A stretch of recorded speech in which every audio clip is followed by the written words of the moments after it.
এখানে উঁচু উঁচু বড় বড় আমরা বিল্ডিং করে দিতে চাই আল্লাহর রহমতে। রাজধানীর করাইল বস্তিতে বসবাসকারীদের জন্য বড় প্রতিশ্রুতি দিয়েছেন বিএনপির চেয়ারম্যান তারেক রহমান। তিনি বলেছেন, বিএনপি ক্ষমতায় গেলে করাইলে কাঁচা ঘরে থাকা মানুষদের জন্য ফ্ল্যাটে বসবাসের ব্যবস্থা করা হবে।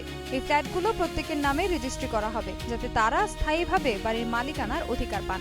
মঙ্গলবার বিকেলে মহাখালী টি মাঠে বিএনপি চেয়ারপারসন ও সাবেক প্রধানমন্ত্রী প্রয়াত মরহুমা বেগম খালেদা জিয়ার রুহের মাগফিরাত কামনায় করাইলবাসীর আয়োজিত দোয়া মাহফিলে এসব কথা বলেন তারেক রহমান।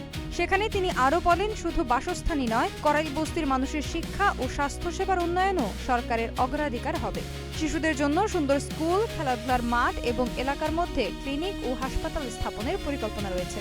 এদিকে আসন্ন সংসদ নির্বাচনে তারেক রহমান যে ঢাকা 17 আসনে সংসদ সদস্য প্রার্থী হয়েছেন, করাইল বস্তিটি সেই নির্বাচনী এলাকার অন্তর্ভুক্ত।